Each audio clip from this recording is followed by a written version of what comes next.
یہ کہانی ہے نیلم ویلی کے ایک عام سے گھر کی۔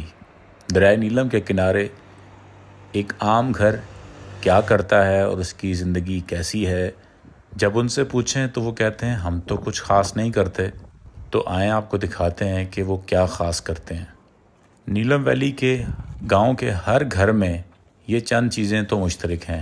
ہر ایک کے پاس ایک ساگواڑی یعنی کہ ایک کچن گارڈن ہے، جہاں پہ ان کی بنیادی ضرورت کی ساری سبزیاں ان کے گھر میں دستیاب ہوتی ہیں، چاہے گوبھی ہو، پالک ہو، سبزیاں ہوں، دھنیا ہو، پودینہ ہو، یہ سب کچھ ان کے گھر میں اگتا ہے۔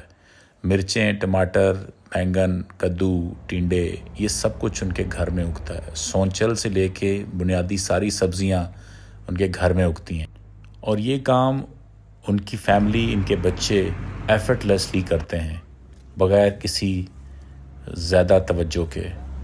کچھ سبزیاں ان کے گھر میں سالہ سال سے اگتی آ رہی ہیں۔ بچے بچے کو پتہ ہے کہ کون سی سبزی کہاں پہ ہے اور کیا لگانی ہے، چاہے وہ لوبیا ہو، چاہے وہ پھول ہوں، یا گھر میں پلتے ہوئے تھوڑے سے جانور۔ ہر چیز کھانے کی گھر میں ہو جاتی ہے۔ 2-4 درخت تو ہر وقت کوئی نہ کوئی پھل دے رہے ہوتے ہیں۔ ضرورت سلیقہ شعاری سے کی جائے تو بازوق بن جاتی ہے۔ یہ کہانی نیلم ویلی کے ہر گھر کی ہے۔